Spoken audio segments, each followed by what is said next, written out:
प्रांजल ज्ञान गंगा में आप सभी का स्वागत है। हम संक्षिप्त महाभारत का पाठ कर रहे हैं जिसमें कि वन पर्व चल रहा है। कल हमने दान के लिए उत्तम पात्र का विचार और दान की महिमा की कथा को पढ़ा था।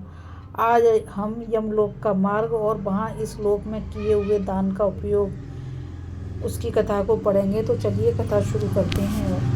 वैशंपायन जी कहते हैं, यमराज का नाम सुनकर भाइयों सहित धर्मराज युधिष्ठिर के मन में बड़ा कौतूहल हुआ और उन्होंने महात्मा मार्कंडेय जी से इस प्रकार प्रश्न किया, मुनिवर अब यह बताइए कि इस मनुष्य लोक से यमलोक कितनी दूरी पर है, कैसा है, कितना बड़ा है और क्या उपाय करने से मनुष्य उससे बच सकता है।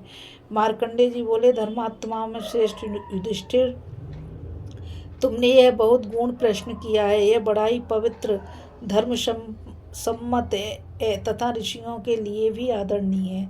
सुनो, मैं तुम्हारे प्रश्न का उत्तर देता हूँ। इस मनुष्य लोक और यमलोक में 86,000 योजन का अंतर है। उसके मार्ग में सुनसान आकाश मात्र है। वह देखने में बड़ा भयानक और दुर्गम है। वहाँ न वृक्षों की छाया है, न पानी है और न कोई ऐसा स्थान ही है जहाँ रास्ते का थका हुआ जीव क्षण भर भी विश्राम कर सके। यमराज की आज्ञा से उनके दूत यहाँ आते हैं और पृथ्वी पर रहने वाले सभी जीवों को बलपूर्वक पकड़कर ले जाते हैं। जो लोग यहाँ पृथ्वी लोक में नाना प्रकार के घोड़ों का दान करते हैं, वे उस मार्ग पर उन्हीं वाहनों से जाते हैं। छत्र दान करने वाले मनुष्यों को उस समय छत्र मिलता है जिससे वे धूप से बचकर चलते हैं।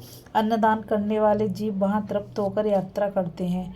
जिन्होंने अन्नदान नहीं किया वे भूख का कष्ट सहते हुए चलते हैं। वस्त्र देने वाले कपड़े पहनकर चलते हैं। भूमि का दान करने वाले सब कामनाओं से तृप्त होकर बड़े आनंद से यात्रा करते हैं। शस्य अनाज दान करने वाले सुख से जाते हैं और मकान बनवा कर देने वाले दिव्य विमान से बड़े आराम के साथ यात्रा करते हैं। पानी दान करने वालों को वहाँ प्यास का कष्ट नहीं होता। दीप दान करने वाले के लिए अंधेरे में चलते समय प्रकाश का प्रबंध होता है। गोदान करने वाले सब पापों से मुक्त होते हैं, अतः वे भी सुख से यात्रा करते हैं। जिन्होंने 1 मास तक उपवास व्रत किया है वे हंसों से जुते हुए विमानों पर बैठकर यात्रा करते हैं। 6 रात का उपवास करने वाले लोग मयूरों के विमान से जाते हैं। 3 रात जो एक समय भोजन करते हैं वे अक्षय लोगों को प्राप्त होते हैं। जल देने का प्रभाव तो बहुत ही अलौकिक है। प्रेत लोक में जल बहुत सुख देने वाला होता है। मरने पर जिनके लिए जल दिया जाता है उन पुण्यात्माओं के लिए यमलोक के मार्ग में पुष्पोदका नाम की नदी बनी हुई है। वे उसका शीतल और सुधा के समान मधुर जल पीते हैं। जो पापी जीव हैं उनके लिए वह पीप सी हो जाती है। इस प्रकार यह नदी सब कामनाओं को पूर्ण करने वाली है। अतः हे राजन, तुम्हें भी इन ब्राह्मणों का विधिवत पूजन करना चाहिए। जो अन्नदाता को पूछता हुआ भोजन की आशा से घर पर आ जाए, उस अतिथि का, उस ब्राह्मण का तुम विधिवत सत्कार करो। ऐसा अतिथि या ब्राह्मण जब किसी के घर पर जाता है तो उसके पीछे इंद्र आदि संपूर्ण देवता वहाँ तक जाते हैं। यदि वहाँ उसका आदर होता है तो वे भी प्रसन्न होते हैं और यदि आदर नहीं होता तो वे सब देवता भी निराश लौट जाते हैं। अतः राजन, तुम भी अतिथि का विधिवत सत्कार करते रहो। अब बताओ और क्या सुनना चाहते हो।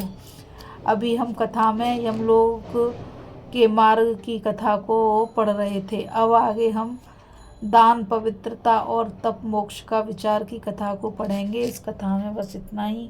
आज मुझ की तरह रावत को आज्ञा दीजिए। कल फिर मिलेंगे एक नई कथा के साथ। और मैं आप सभी से यही कहना चाहूँगी कि इस चैनल को ज़्यादा से ज़्यादा लाइक, शेयर और सब्सक्राइब कीजिए ताकि यह अमूल्य ज्ञान अधिक से अधिक लोगों तक पहुँच सके। इस कथा में बस इतना ही। राधे राधे। जय श्री कृष्णा। नमस्कार।